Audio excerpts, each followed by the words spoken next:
And I believe we're live. Hello, Michael. Hello, John. Good to see you. Thank you. This is the Cash From Connections podcast. And this is live, which is my third live.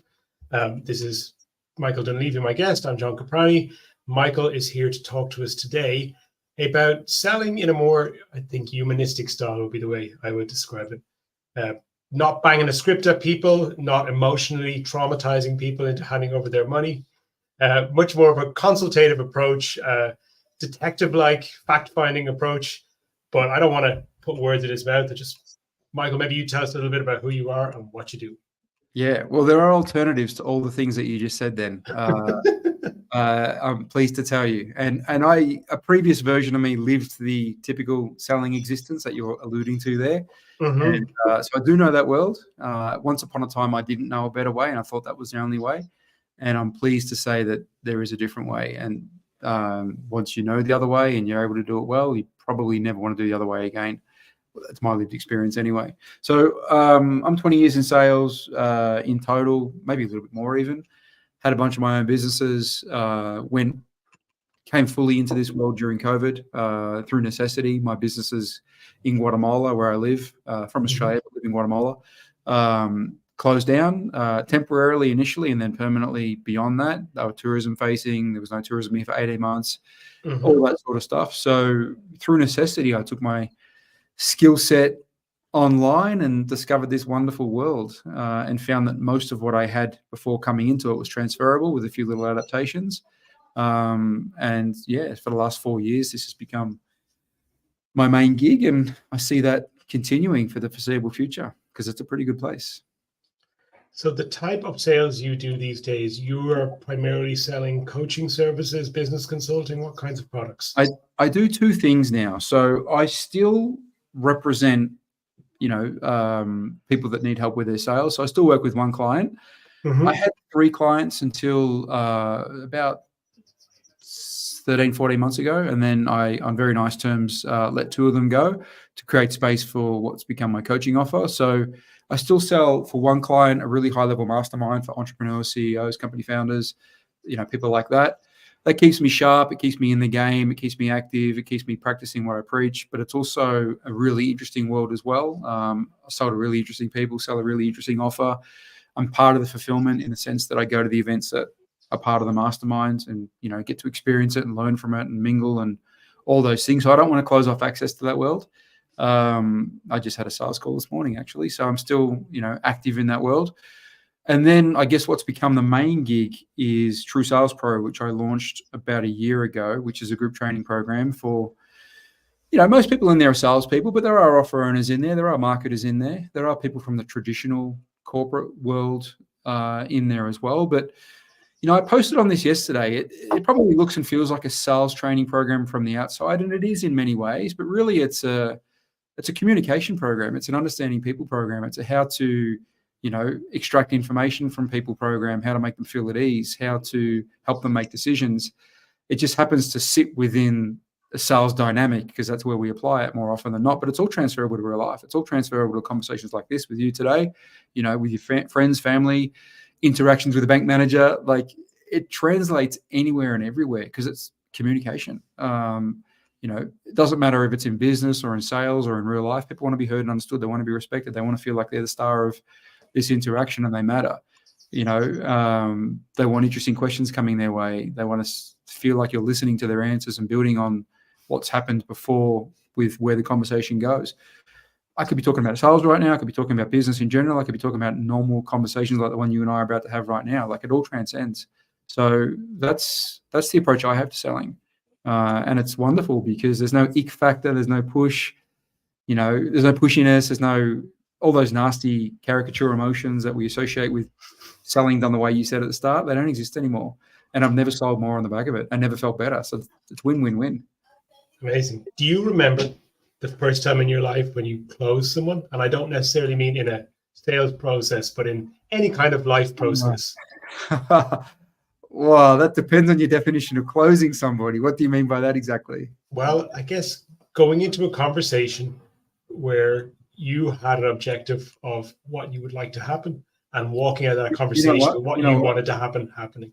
I do. When I was a boy, so we're going back to childhood, I have a younger brother, 2 years younger. We must have been, I'm going to say I was 7 and he was 5, give or take. So we're talking 40 years ago. We lived in an area that had a lot of housing developments, and at the end of our street, a massive new housing development was being constructed. We ended up moving there, by the way, but that's another story. But whilst it was under construction, it was like dirt piles everywhere, and we were BMX kids. This is late 80s in Australia, in Melbourne.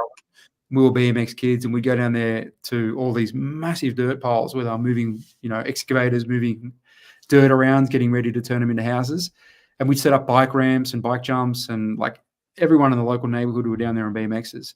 Anyway, long story short, being Australia, lots of wildlife, and somehow we formed this sort of play fight where half the boys were on one side and the other half were on the other side, almost like shooting each other in the trenches, but we're throwing little pebbles at each other, little rocks at each other, maybe 5 meters apart, 10 meters apart, give or take. Anyway, my brother was on the other side, and I threw a rock and it hit him in the face and opened him up, and he went home crying, and that was a big deal. And there are a lot of lizards, blue-tongued lizards, which is a big Australian lizard that are kind of scary looking, but they're not that scary in real life. Anyway, I knew I was in trouble, and I had to sort of think fast to get out of it. And being honest, at that point in time, didn't feel like a good option. So I made up a story that my brother was being pursued by a blue-tongued lizard that was coming up right behind him, and I threw the rock to hit the lizard, but misfired and hit him in the face. I don't know how, but my parents believed it. So I closed my parents, and I didn't get in trouble. So that's that's definitely not how I sell and carry on now, because that's full of dishonesty. But that's the first thing that comes to mind based on the criteria you gave.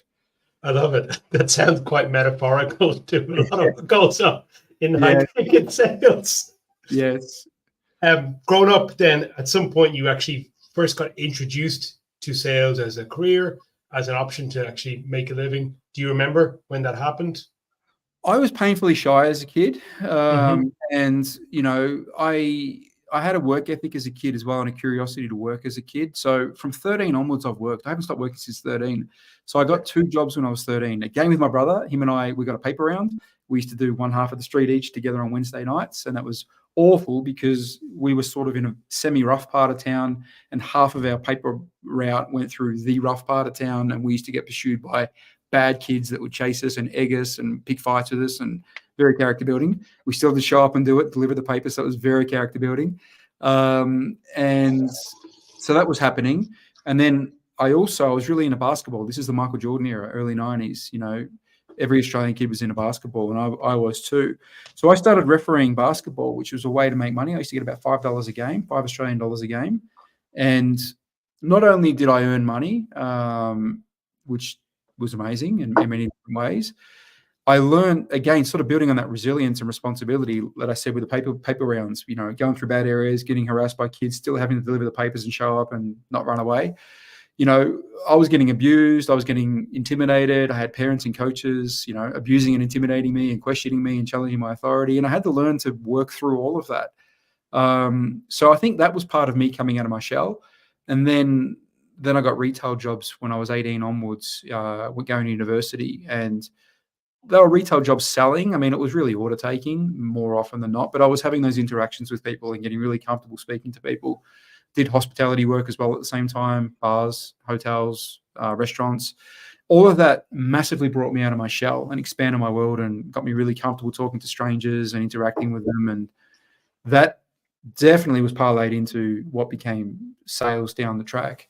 But I didn't really look at it as sales. I just looked at it much like those roles when I was choosing it, was just interacting with people and, I don't know, trying to help them find something they were looking for. Yes, it is sales, but I didn't really look at it through that lens like when I first came into it. It was more like, this product looks interesting, this solution looks interesting. I can talk to people about that, and I'm sure plenty of them will decide to buy. It was really just an extension of my retail experience. Having said that, the first 2 roles I had, first was with Coca-Cola, second was with Jack Daniels. So I had like massive brand recognized companies behind me with massive marketing budgets, with proven selling systems.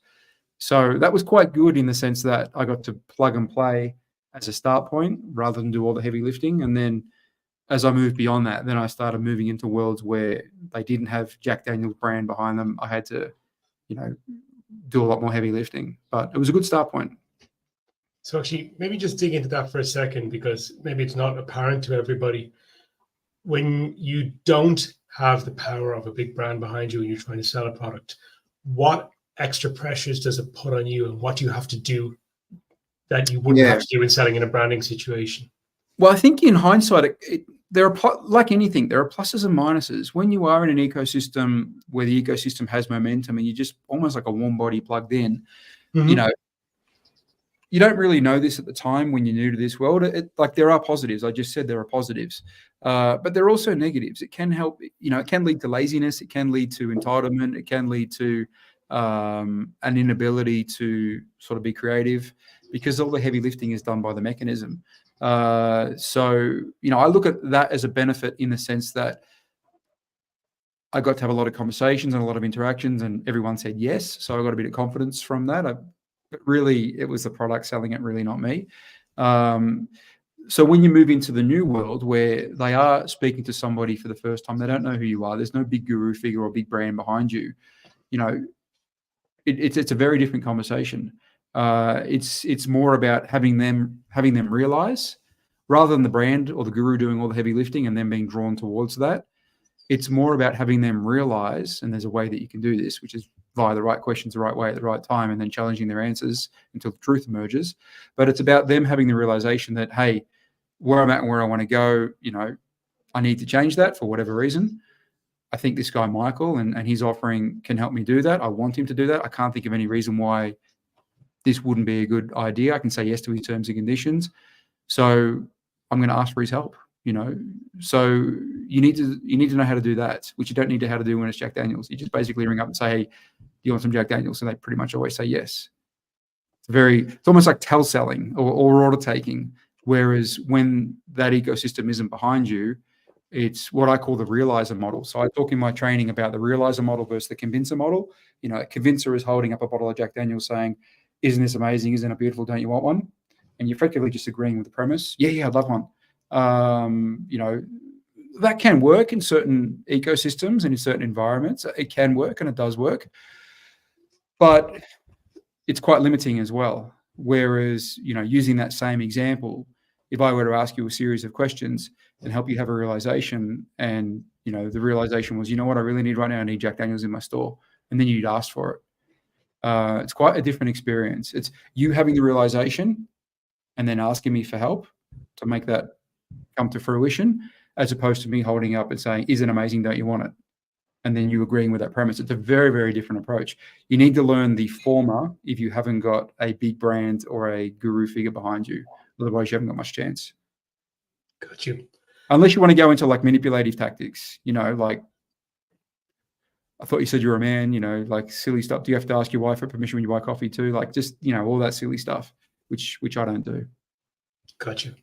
Do you remember the first time you sold something and it was for an amount of money that kind of impacted you, where you said, oh, this kind of is changing my perception of reality? Yeah. So I got into fitness selling. I did fitness selling for quite some time in Australia in the early to mid sort of 2005 through 2014. It wasn't continuous. It was sort of with gaps. The first couple of years were under the umbrella of a company, and then I did it off my own bat.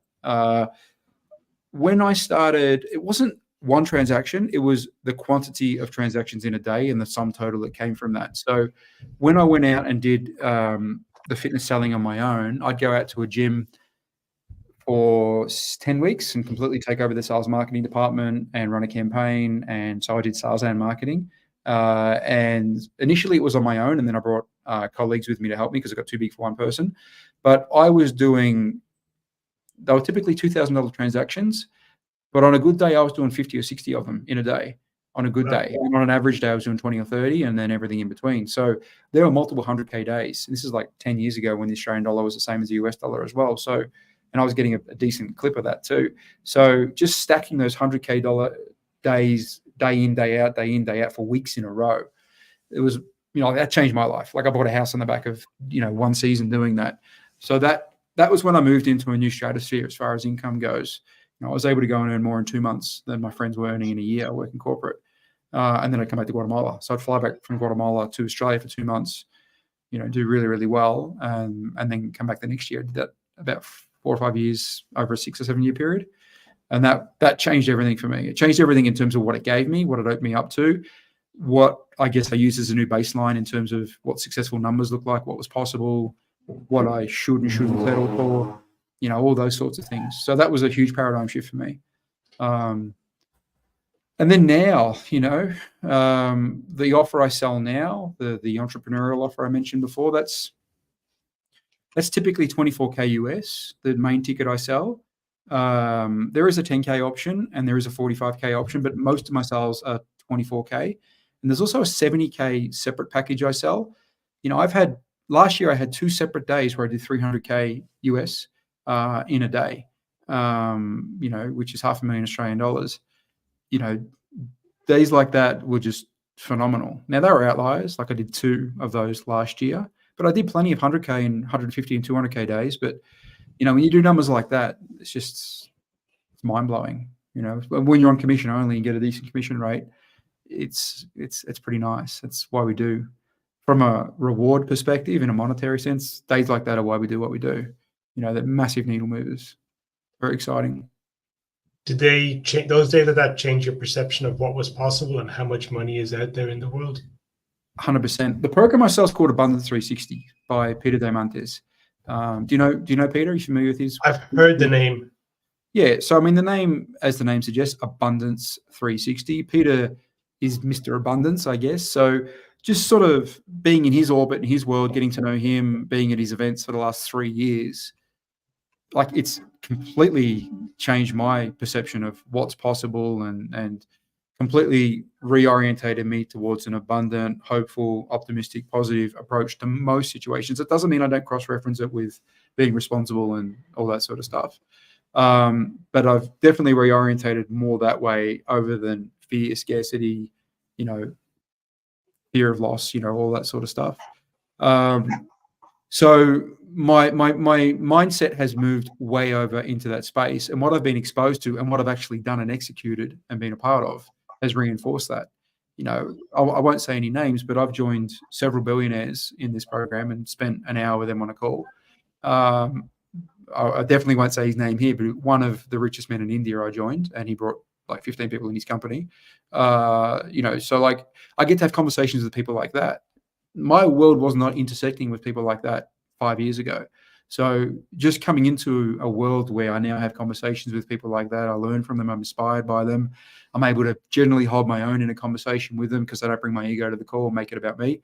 Like it's unreal, being in Alan's program as well. Fast forward, there's a lot of mindset work that goes into that regarding abundance. It's probably framed with a different word, but it's drawing from the same principles about how much opportunity is out there. So, and just the fact that I'm here in Guatemala right now, you're here in Ireland. We didn't know each other 3 or 4 years ago. And our worlds are colliding and we're having a great conversation. Like pre-COVID, that wasn't happening. Just because I didn't know it existed. And because I didn't know it existed, I wasn't playing the game. And because I wasn't playing the game, I certainly wasn't participating at a high level. All that's changed now. And, that's why I'm eternally grateful that this happened, because it very much was a sliding doors moment. And things have never, I don't want to jinx this, but things have never been better and they keep getting better. So, plenty to be happy and optimistic about. When somebody comes to a call with you and they're looking for a solution to a problem and they're prepared to spend, as you mentioned, an amount anywhere between $24,000 and $70,000 to solve a problem that would tend to be abstract in nature. I mean, you're not selling widgets. What kind of problems does someone bring to a call that you can have a solution for at that level? We talking about the mastermind I sell? Are we talking about my coaching or something else? The products you mentioned there, the Abundance 360 program, and the price points you mentioned. Look, a lot of it's at identity level. When we get to programs like that are ambiguous, and I'm unapologetic about its ambiguity. So, some would shy away from its ambiguity. I actually lean into it and lead with it. And then what I call stress test, which is to make sure that that's not an issue from their end. before we move on. So I very much lean into it in the sense that I tell them, I say, listen, this isn't the sort of program you come into where we promise an outcome. If you're looking for that, this probably isn't the right program for you. I can talk about likelihoods and probabilities and possibilities, and that might be okay for you, it might not be, but that's the reality of coming into this world, because this is a program where Peter, the guru figure, brings certain resources and learnings to the group and facilitates certain conversations and brings certain people and opens certain doors. But the group very much takes and runs with that and builds on that. And, we don't know what moment dots start connecting for you. We don't know who you connect with in the group and magic happens on the back of that. We don't know what inspiration or ideas generate from being in a moment or a group like this. And those that come in are incredibly excited by that sense of possibility and wonder, and those that are looking for certainty, they probably don't come in. So, I use language like that. The right candidate recognizes that language and gets excited by it, and the wrong one is like, oh, well, what do you mean? You're not promising to double my ROI? We don't speak that language. So it's just I guess the takeaway point there is being honest, setting honest expectations about what's waiting for you if you're to come on this journey, and then giving them permission to tell you no. Like, it's not for everybody. There's a reasonable chance that this conversation may lead to one or both of us reaching clarity that where you're at and where you want to go, it just doesn't make sense. It's not the right time, not the right vehicle for you. The energy's off. You've got other priorities. Maybe there's a better fit somewhere else. Like, I give them, I initiate that and I bring that up. And they normally convince me that, no, that's not a problem, Michael. No, I really like this group. Like, they're the ones doing the justifying, not me. So one of the things I teach my guys in sales training is never get defensive and never justify. If anyone's getting defensive and justifying, it's the prospect, because the prospect has the problem or the ambition, not us. We're just having an honest conversation to see where they're at and where they want to go. Maybe we can help, and maybe we can. And if we can, and it makes sense, it feels right, they'll probably ask for our help. And if it doesn't, we're going to part the call as friends. So when you look at it through that lens, you don't need to get all weird and, fake personality and trying to convince them and trying to manipulate them. You just have an honest conversation. Like, if it makes sense and feels right, we'll probably do something. And if it doesn't, we'll part as friends. Either way's fine. So when you do that, you kill elephants in the room that can bring tension and anxiety and fear of the unknown. Or is this guy going to start pressuring me now? Or is this guy going to start trying to close me now? Like, they're having that internal dialogue, and I remove all of that. And that means that they open up and they're more honest with me more often than not.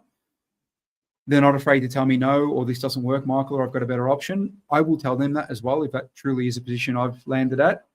And it means that if they do come in, they're coming in for the right reasons, then the likelihood of success is really, really, really high. So I just so much prefer to operate that way. I want to buy that way. I want to be sold to that way. I want to interact with people that way. It's congruent with who I am as a person and how I like to treat people. Like, there's no disconnect there. I don't have to go into character. Just have honest conversations, very much like we're doing right now.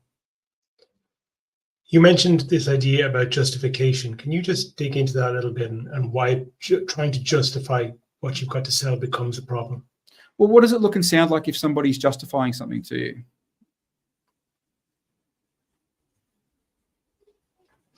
More often than not. It feels like they're on the back foot. Yeah. And if the premise of our interaction right now, let's say you're the prospect and I'm the salesperson. If the premise of our interaction right now is you, John, have a problem and it matters to you to fix it, and there's a reasonable chance that I might be able to help you fix that, well, why would I be defensive? You're the one with the problem here. And you came to me asking for help. Why the hell would I be defensive, and why would I be justifying and explaining myself? It doesn't make sense. And because I'm comfortable with the fact that we might not be the right fit for you, then I just speak openly and honestly, and you can come to your own conclusions about that, whether that makes sense for you or not. I'm not going to, project a weird energy that shows that I'm either hiding something or uncomfortable about something, or trying to shoehorn something in that doesn't really fit, or trying to get you to do something because it appeals to my self-interest, aka the money in your pocket ends up in mine. Like, I don't bring any of that to the call. So, rather than justifying something, I would say something like, John, I'm not sure whether this is going to work for you or not. You'll tell me on the back of, I guess, hearing what we do and how we would treat a guy like you. But if we were to help a guy like you, I guess this is what it would look like and what you could expect. Please tell me if on the back of that it doesn't work for you, or there's red flags everywhere. So I air out all of the potential negatives. What ends up happening more often than not always, more often than not, though, is you'll say, no, Michael, no, that's a red flag. No, that's fine. And because I'm being honest and upfront with you, you'll trust me so much more, because most salespeople don't do that. And most salespeople would hide that fact or would keep it positive and not bring up the negative. I use the negative all the time in a sales call. I want no's from you more than I want yeses. So given the chance, I'll ask a question where what I'm hoping you say is no, because it furthers the chance of you becoming a client, rather than yes. Like, instead of saying, doesn't that sound like a great idea? Hoping you say yes, which doesn't that just feel salesy doing that? Yes. Doesn't it feel like a trap doing that? Yes. I'll say, is anything I said then a concern, John? No, Michael, none of it's a concern. Are you sure? You're not being polite? No, it sounds great. See, now you're justifying, not me. All right. Well, I guess we keep exploring it then. You want to do that? Yeah, I'd love to.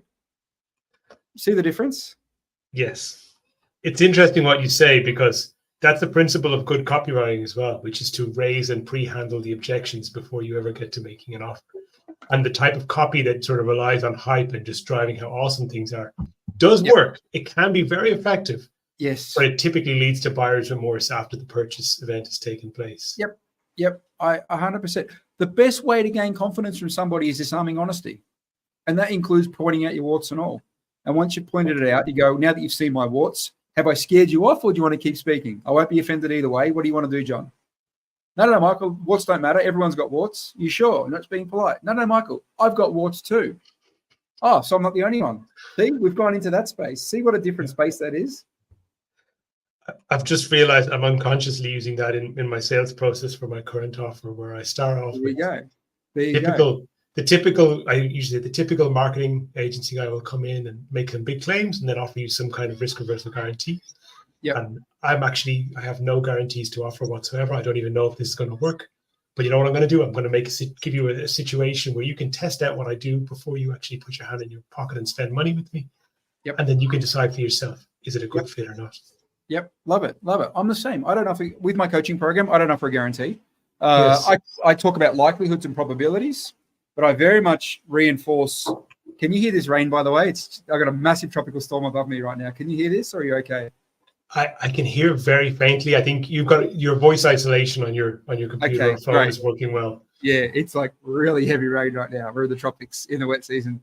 So what I was going to say then was, actually, I lost my train of thought. What was I talking about? We were talking about just the idea that risk reversals or guarantees tend to be counterproductive at times. Yeah. Look, here's the reason why I can't offer a guarantee in a coaching program. Because let's say you're my student, John. You're a prospective student coming in. Like, you're as much a part of the equation here as I am. I can make available my learnings, my resources, my time.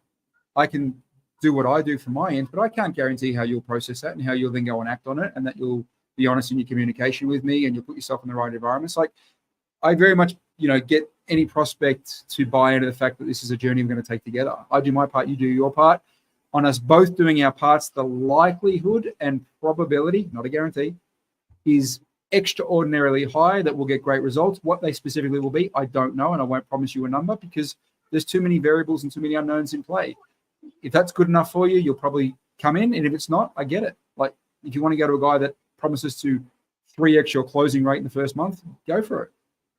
It's hilarious because I've had sales trainers in my inbox in the past promising a 3x my closing rate too, not knowing what my current closing rate is, not knowing it's actually impossible to do that because I close typically let's just say it's impossible to 3x my closing rate based on what's in play. and they know nothing about me, let alone what part of me they're going to fix to make it better. I mean, if you want to go and buy that hype, go for it, but I'm not your guy.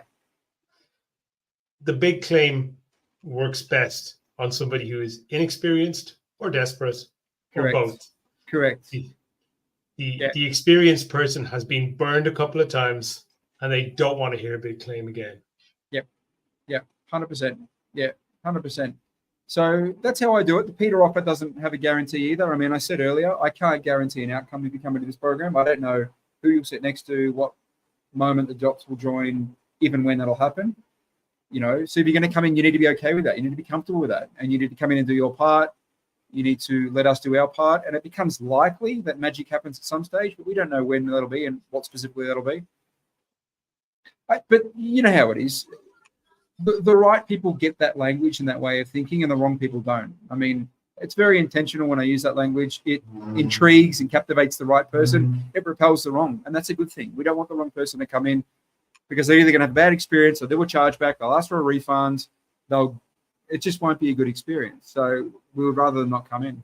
Better for them, better for us. And when you have an abundance mindset, back to what we said earlier, you don't focus on the fact that you didn't get this person. You focus more on the fact that I'll now find the next right person. And I know he's out there. Now I'm going to go find him. Yes. Not the fact that person wasn't right. Another part of this, I think, for somebody who's been around for a while and had this experience is we've all sold at some point to somebody who wasn't a good fit. And we maybe knew deep down inside this isn't a perfect fit.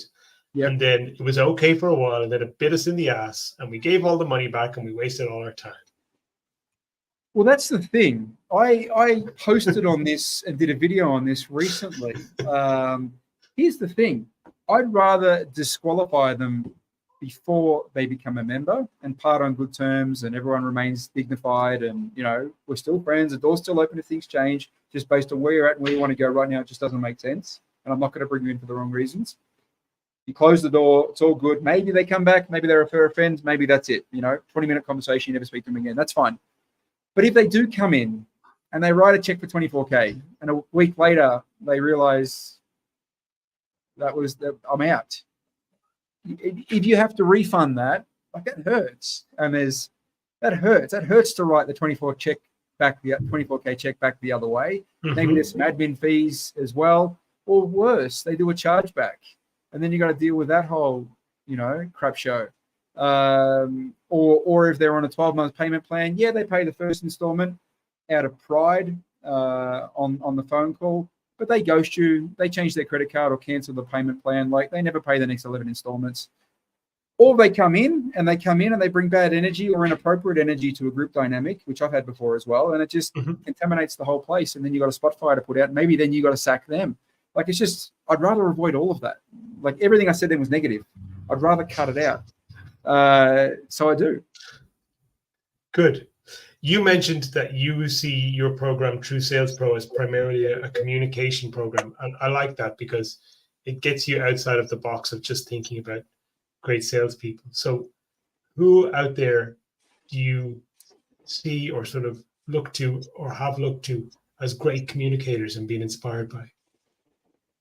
Oh, that's a good question and a big one. Are we talking sort of in the sales and marketing world specifically? I'm talking in the wide world of human communication. Anyone at all? Oh, wow. That's a question without notice. I don't have a prepared answer for that. I mean, who do I like listening to in communication?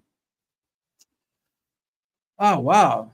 I might need to think about that and come back to that because no one comes to mind as a start point. But if I think about it, I'll think of some answers. Can I reverse that and put that back onto you just to get a feel for who inspires you in that space? And then I might build on that. Okay, yeah. It's a tough question, isn't it? It is a tough question. I can think of many different people over a lifetime who, the voices of people, of famous people. I can think of maybe like a Schwarzenegger is a good example. Arnold Schwarzenegger, like being such an iconic person, having such a unique kind of voice, always having a unique personality, a huge personality. And having been inhabited so many different roles in public life over the years. Yep.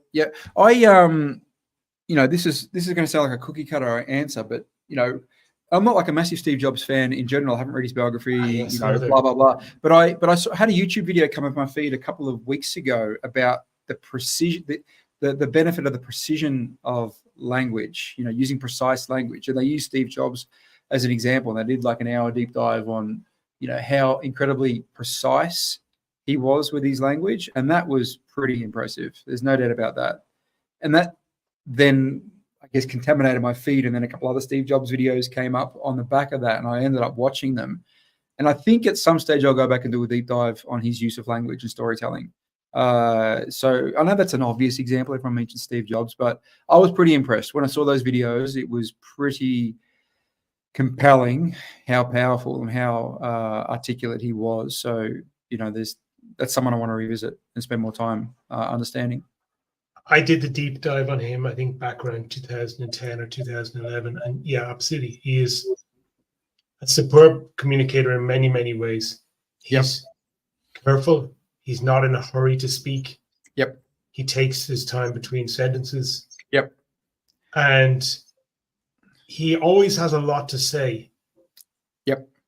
And he loves a story. He'll bring a story in wherever he can as well. Story, visual metaphor. Yep. And he's has absolute conviction in the things that he's doing.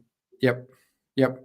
Spending time in Peter's world and around Peter, and the people that he has on stage at the events, and I actually get to meet quite a few of them backstage, because when I'm at the events, I actually run the virtual live stream for our virtual members, and they set me up right next to backstage, and I integrate with the guests before they go on stage or after they come off, and I often bring them with me, and we do a mini interview for the people watching the live feed.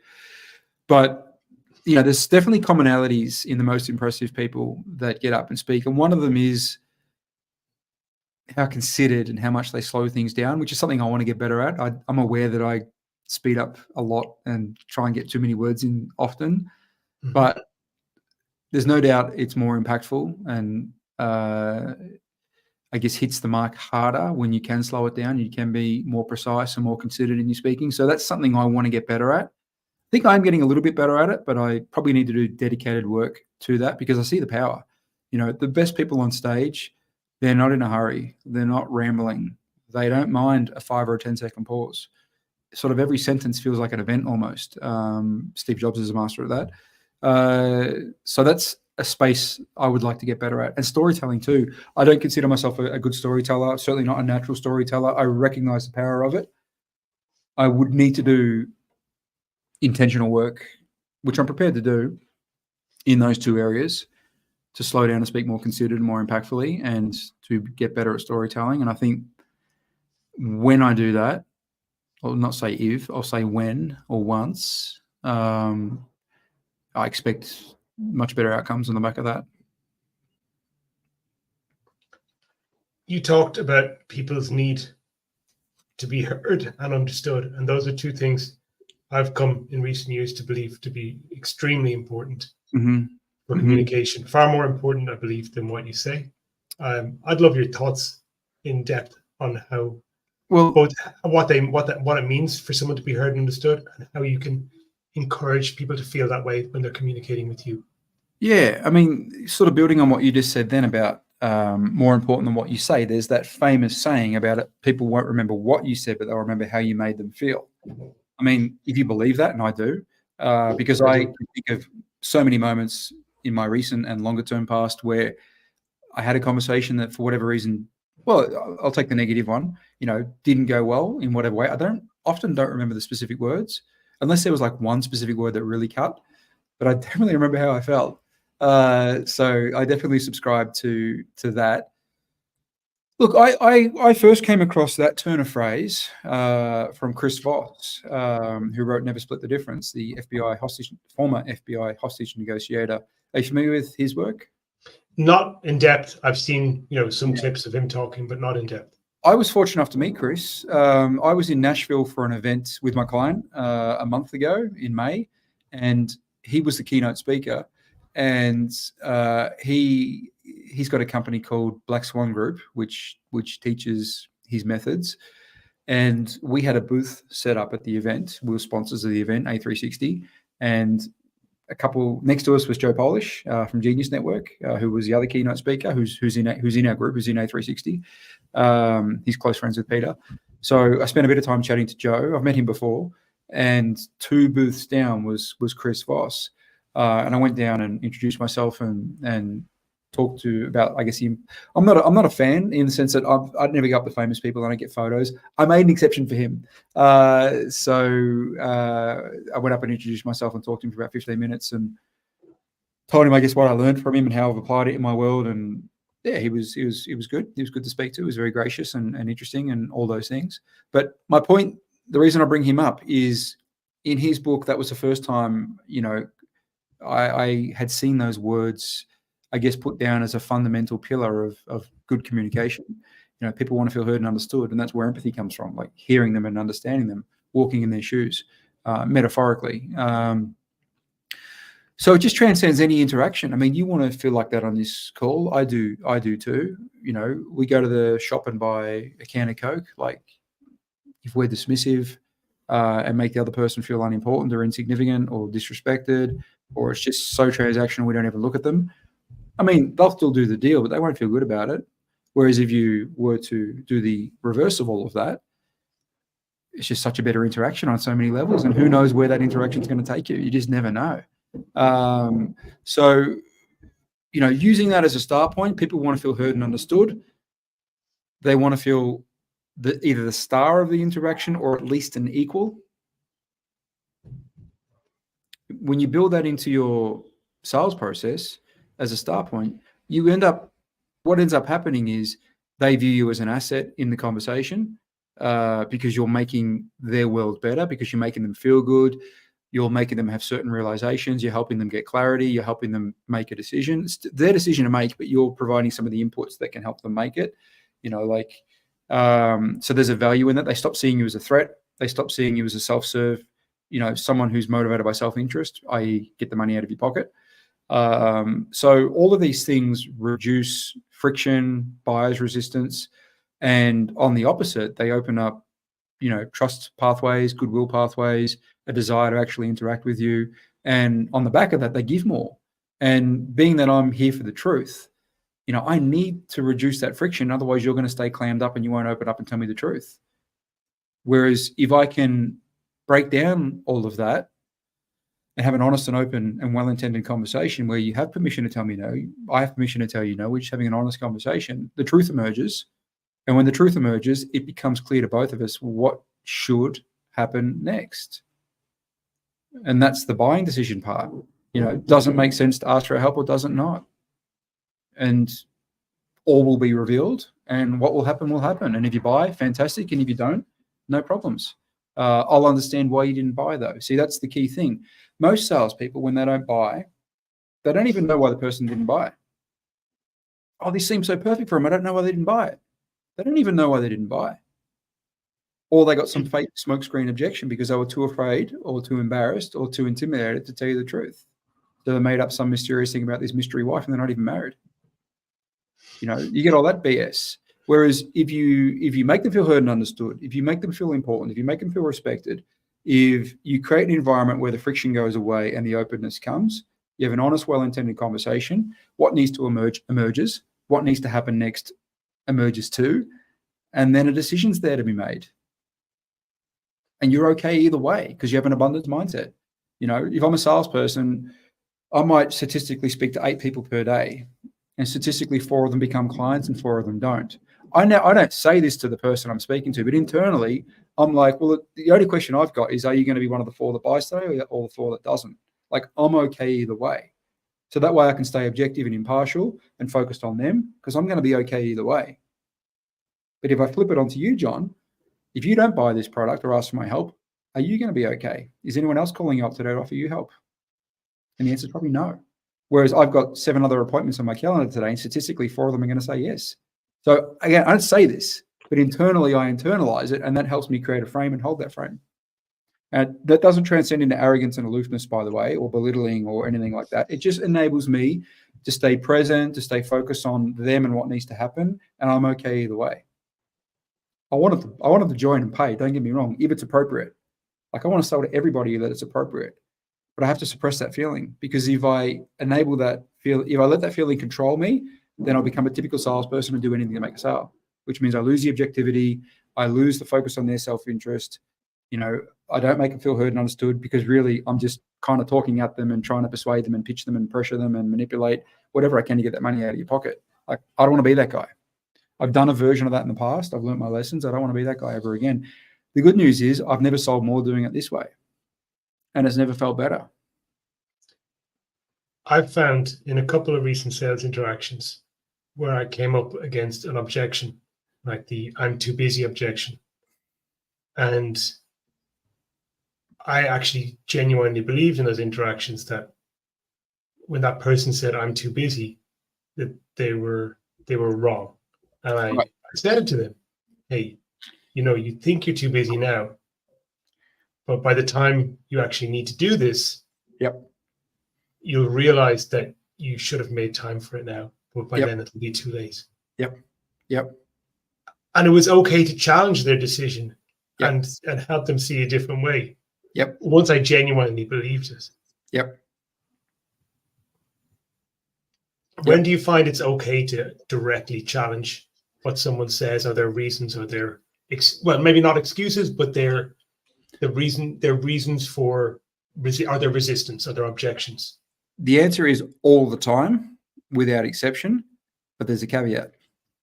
You've got to do it the right way. Otherwise, it's going to be jarring, obnoxious, intrusive, inappropriate, all those sorts of things. So you've got to ask for their permission. You've got to use softening and nurturing language. You've got to give context and appeal to their self-interest. And you've got to give them permission to reject answering the question or tell you to go away. And when you do all those things right, I can show you how to do it if you want to see it, you can ask them anything. And you do ask them anything, and then the truth comes out. So, let's do it. Sure. What do you want to do? You said I can show you if you. Sure. Like well, we can role play it if you want to role play it, or I can walk you through a scenario. Like, you tell me how you want to. What do you find to be more instructive? So I love role plays. Plus role plays make me perform in the moment with no preparation, which I think is a good insight into how good somebody is. So I'm happy to role play if you want to do that. Yes, so let's do what did that person say to you before? What was the sort of words that came back to you? They said, well, I really want to do this, but I'm so busy right now that I just don't have time. I'll come back to it in 3 weeks' time. Okay. All right. So let's say you said that to me. And I presume you had before you got to that stage of the call, did you have a fair bit of meat on the bone regarding sort of where they're at and where they wanted to go and why it mattered and what the consequences were if they kept doing what they were doing or they didn't make changes? Like, did you have a bit of meat on the bone to work with? Yeah, it was actually a text interaction, not a call, but I had a good knowledge of what they were up to right now, what they wanted to do, and how putting off certain things they knew they needed to do was actually counterproductive to even the goal they were working on at the moment. Yep. Right. So bear in mind, before I start answering what I would do in a situation like this, I want you to bear in mind a couple of things we've talked about. Heard and understood. You're the star of this. You being the prospect, you're the star of this call because it's your journey, not mine. And I'm going to be fine either way. So you're the star of this call. This is about you, not about me. I'm not going to be defensive. I'm not going to try and convince you of something. I'm not going to tell you you're wrong. Now, I may ask you questions that have you convince yourself or make you realize you're wrong and you tell me you're wrong, but I'm not going to tell you you're wrong. Because who am I to tell you that as a start point? And that's kind of me getting a bit defensive. Oh, you're wrong, John. We're kind of getting into confrontation now. It's going to trigger probably fight or flight mode from your end. You'll either retreat because it doesn't feel safe anymore or desirable to be in this interaction, or you'll tell me I'm wrong and then we're kind of fighting. So I'm not going to do any of that. And I'm unattached to the outcome. I only want the truth. And the truth may be you genuinely are 3 weeks away from being able to do this, no matter what. That may be the truth. The truth also may be that if you move some things around, because this is important to you and you can do this right now. I don't know. My objective is to find out what's possible. And then once we find that out, then we can move to, well, what do we do next? So can you say to me again what you said, and then we'll go into character and we'll run with it. Sure. Oh, the person said, I want to do this in about 3 weeks' time, but I'm busy on this project and I just haven't got the headspace to do that right now. And this was to do some preparatory work to enable them to market what they were working on. Right. And my response to them was, I normally don't challenge these things, but this time I'm going to, because you should be doing preparatory work now, and it'll make it easier when your project is completed. Right. Okay. All right. So you just said that to me. So first thing I would say is I would thank you for sharing that with me, because that ties in with heard and understood. So I'd say thanks for sharing your honest thoughts there, John. Listen, it may be that our help's not right for you, or not right now. I don't know. It might also be that it can be. But before we make a call either way, can I ask you a couple of questions about what you just said then? Yes, of course. How did that feel as a start point out of character? Did that feel confrontational or trigger fight or flight from your end? No, it didn't. It felt you just want to know more. Did you feel heard and understood and the star of this call? Yes, you're interested in what I have to say. Did you feel like you have options, i.e., you can hit the eject button, or you can not answer my question, or you can engage in conversation. Yeah, I could say, look, I don't really want to talk about this right now. Maybe we can talk about it later. Yep, you could say that. Yep, cool. So I guess there's two parts to what you said then, John. I just want to sort of get clarity on both, if that's okay. The first thing you said is you want to do it, and the second thing was you want to start in about 3 weeks because you're too busy. Was that right, or did I misunderstand any of that? No, that's actually what I said. All right, great. So on the first one, you want to do it. Are you absolutely certain that you want to do it? Is there any doubts at all that you want to do this? Is there any little voice in your mind thinking maybe this isn't the right approach, or these guys are not right for me, or I've got better options? I mean, is there any of that going on as a start point? Oh, now that you mention it, that could be an issue. Yeah, I haven't really thought about it, but maybe I'm not 100% certain that this is the right thing, but I think I'm about 80% certain. All right, so stop right there. So we've already identified if what you're saying is the truth right now, I've already identified that what you told me 10 seconds ago was a smoke screen. It wasn't the truth. Remember, I'm here for the truth. Yeah. So I've just uncovered truth I didn't have 10 seconds ago. I go, okay, all right, so let's roll with that. Okay, well, I appreciate you sharing that. So it sounds like you're 80%, but not 100%, which is fine. I mean, we would only want you to come in if you are 100%, John. Do you have any clarity on the main reason why you're at 80% as opposed to, I don't know, 70% or 90% or 100%? I mean, can you speak to me about, what you're seeing, what you're feeling, what it looks like from your end? Well, I guess there's a couple of things. I mean, I like what you've got to offer. I like what you're doing. Yep. But there are so many options out there. Yep. And I'll have to say that your offer is maybe the most well-known, the most prestigious. You're not the biggest name in the marketplace. And there's other people out there who have probably a longer track record, bigger numbers, and are more favored by the market or seem to be in a more commanding position. So I'm not 100% sure if it's actually you will be the best option for me. Yeah. Okay. All right. Well, I appreciate you being so straightforward there. So stop there for a second. So we're what? Without the stops and starts, we're probably 20 seconds into the interaction. See how much more information I just got from you? Yes. See how much more real this conversation just became? Yes.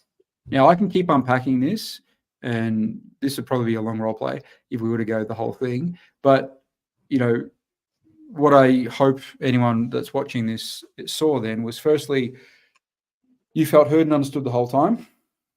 I didn't trigger fight or flight by trying to tell you were wrong, or you should rethink this, or you're not serious, or, I thought you said you were a serious businessman. I didn't do any of that silly stuff. Yes. I also didn't take what you said on face value as gospel. I got your permission and buy-in to unpack that. And I made it easy for you to be honest with me, because I asked a negative-based question, not a positive-based question, which exposed the fact that you're only 80% of the way there. And then I got you to unpack how and why you're 80% of the way there and what's going through your mind. So we're 20 seconds in. I've got so much truth from you right now. Now I'm going to get to work on each part of that. And this will be a long role play if we do it. We will have to do a dedicated role play call if you want to do that. But I think that illustrates quite a lot into how I sell. I'm here for the truth. You've got all the answers. My job is to ask you the right questions. The only way you're going to answer my questions is if you feel heard, understood, that it's safe to do so, that I'm appealing to your self-interest, you want to interact with me, and your self-interest is being appealed to. If I do all that well, I'll get everything I need from you more often than not. Some people don't open up, but 80, 90, 95% of the time, I'll get everything I need, which means the truth emerges on where you're at and where you need to go. And then when that happens, then I'll ask you, well, what do you want to do? And you'll either tell me you want my help or you tell me you won't. And we'll go from there, and I'll be fine either way. So that's probably a good little insight into how I sell. What I had lined up to ask you next in my notes here was, how do you know when an objection is valid? But I think what you've just shown there is you've demonstrated it. You show that you find that the objection is valid or invalid by stress testing the objection, by asking different questions about it from different angles. But here's the thing. You give me an objection, John, like you did a minute ago. Whose objection is it? Is it mine, the salesperson, or is it yours? Who brought it up? I brought it up. Okay. So if you brought it up and it's your objection, then what gives me the right to say whether your objection is valid or not?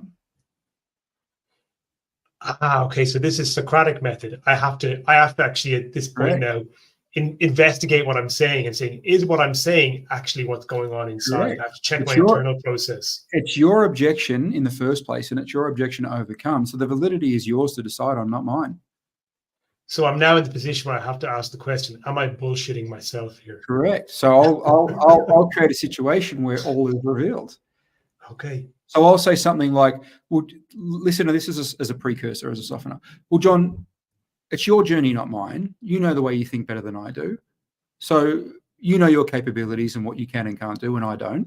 So you tell me, are you the sort of guy that can get over that sort of roadblock, or is that just code red, abort, blow up the bridge, we're not getting past? I mean, how does it go like you see it? I'm feeling your identity now as well. Yes.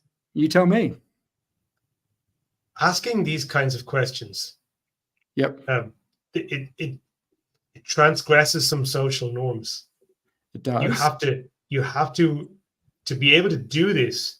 It's the kind of question that if you asked it over dinner, at a family dinner, it would cause a scene. If you don't ask it the right way. When you ask it the right way, you can ask them anything. I can ask you anything. Okay, don't get me wrong. There's always like a 1 or 2% you don't go near. But outside of the ridiculous, I can ask you anything right now. I can ask you why your beard is the color it is, why it's the length it is. I can ask you why you've got a blue pen in your hand right now. I can ask you anything right now if I do it the right way. Yes. And to do it the right way, I need to get your permission to ask the question. I need to give context as to why I'm asking it. I need to appeal to your self-interest so you actually want to answer it. Mm-hmm. And then I need to answer the question well. Ask the question well. And I need to make sure that you feel you have options, including not answering it, when I send the question your way. When you do that, 99% of the time, they'll answer the question, engage with you. Okay, there's always exceptions, but we don't make strategies for the 1 or 2% of exceptions. We make it for the 98 where it lands. So when you learn to do that, and when you are committed to the truth, and you know that in order for me to get the truth of this situation, based on either where they're at or where they need to go, or why this matters, or what the alternative looks like, whatever it is, I have to ask this question. It becomes more uncomfortable for me not to ask the question than to ask it. Okay, maybe let me try to rephrase my question. The truth is not always welcome in polite conversation. So for you to be able to ask such direct and challenging questions at times, you've had to do things internally to yourself. Correct. To give yourself permission to be able to ask those questions and feel good about it. And I'm okay here. And I can ask this question and feel good about it. How have you done that? Yeah. Okay. So you're right. I have had to do a lot of internal work. So look, I posted today on beliefs. If you look at my Facebook post today, I posted on beliefs. Okay. It all comes back to beliefs. It comes back to beliefs and then behaviors. Behaviors are just an outcome from your thoughts and beliefs. But it all comes back to that. And this is back to reorientating what my purpose is on this interaction. So a typical salesperson and the me of X amount of years ago would have said, if you had said, Michael, what's your job on this sales call today? I would have said, to sell to them. Like I would have said something like that. To get the sale, to get a PIF or to close them, I would have said something like that. Well, if I do that, I'm going to transmit that energy. My questions are going to reflect that's my intent. The conversation is going to go a certain way. You're going to feel all these things, by the way, if you're a half sophisticated prospect, which means you're going to clam up because I'm a threat to you. I'm only motivated by my self-interest, not by yours. So you're going to clam up. I can't ask those questions. Whereas if I reorientate it towards, I'm not here to sell to you, I'm here for the truth. And I believe that you have all the answers. My job is to ask the right questions, Socratic. And I know how to ask those questions in a way that appeals to your self-interest, doesn't make it seem jarring or obnoxious or inappropriate, which is doing the things I said earlier about asking for permission, using softening, nurturing language, giving options, including, please tell me no, this is, not something you want to talk about. Giving context. Listen, John, I want to ask you about the color of your beard. And I know you're thinking, why is this guy want to ask about that? But the reason I want to ask about that is X, Y, Z. So do I have your permission to ask something so personal? Of course, yes. Are you sure you're not being polite? Well, I hope it won't go too deep. We are on live. We're on live on the internet here, and everyone's got to hear us. How deep would too deep be, John? Yeah, I might want to have to pause the live part of this call before I let you ask as many questions as you like. You can see I just got your permission, and we've already turned what could be a bit of a weird question into. We're already sort of with playful energy. Yes, 100%. It all comes back to belief and conviction, and it's interesting that it does come back to this because all of my times in my last few years of learning how to be a marketer, where I felt worst and not enjoyed my work. I've come to the points where I haven't had conviction in the work I was doing. The times where I've been happy to actually push beyond like a norm or to challenge somebody else's objection or their view has been when I have had belief and conviction that what I'm doing is correct. And the same applies in personal relationships with family and partner and all those things too. Congruency. I said earlier, there's no, I don't have to create a character. Like when I go into a sales call, I don't have to create a character. Like I don't. Like I'm just being congruent, just having honest conversations. I'm okay with a no. I'm also okay with a yes. We just have an honest conversation. I'm not subservient to you. I'm not below you. I'm not a lowly salesperson. You're not above me.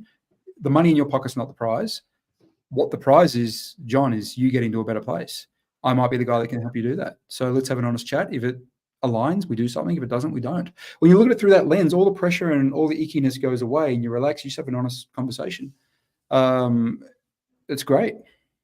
And it's funny because the opposite is also true. The times where I have not worked as a closer, but I've worked with sales teams. And the times where you're in conversation with the sales teams and they're talking about getting the PIF, or they're talking specifically about numbers, and the language tends to become very dehumanizing. And customer success, client success as a key delineator of are we doing things right or not goes out the bloody window. Nobody even talks about it anymore. And then suddenly there's 25% refund rates and the management are screaming bloody hell about it. I get it. It doesn't have to be that way. I get that, my approach isn't for everybody. And that's okay. It just creates better separation for me because I can do it this way. But, a lot of the other ways don't transcend. Like, these hyper pressure selling tactics and approaches, they can and do work, but they only, this is a general statement, there's always exceptions, they only work on easy to manipulate people, which are generally people without options, people with a degree of desperation, people in a worthless state or a hopeless state, people that there's a massive status imbalance or IQ imbalance, or there's other emotional trauma going on. Yes, it works in those situations. But it doesn't work when you start speaking with sophisticated audience that have options and have been around the block. It doesn't work at all. In fact, the opposite. They'll shut that thing down right away. Whereas this approach transcends all classes, all intellect levels, all dynamics. I mean, who doesn't want to feel heard and understood? Who doesn't want to feel like the star of the call? Who doesn't want to reach moments of clarity based on where they're at and where they should go and what their options are? Yes. Who doesn't want to speak to somebody who's not a threat, who's an ally on this call? It transcends. So with that in mind, like, it's the only way that I ever want to sell until I discover a better way. And I haven't so far. So this is me. Yeah, I love it. I think that's a great note to wrap up the call on, Michael. Thank you so much for being here tonight. Good to meet you in person finally, John. You and I have gone back and forth quite a bit in recent times, and it's good to connect in person. I've enjoyed the chat. You asked some great questions, so thank you. This is why I do these calls. It does so many different things for me. It gets me an opportunity to meet people face to face and spend some real time having a deep conversation. It helps make sure I've got some content out there every week, and it's a network builder as well. Yeah, I love it. Great. I'm happy to be on your show, and if you ever want me again, I'm happy to do that as well.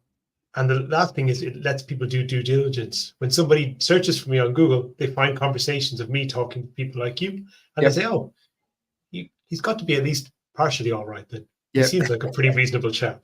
The same works my way as well, by the way. Of course. And this is why we do these calls and get on these conversations with people. Thanks for being a great sport. Thank you for doing this for me live. I love doing these live. It's a new experience for me. This is only the third time I've done it, but it's a whole different dynamic to the conversation.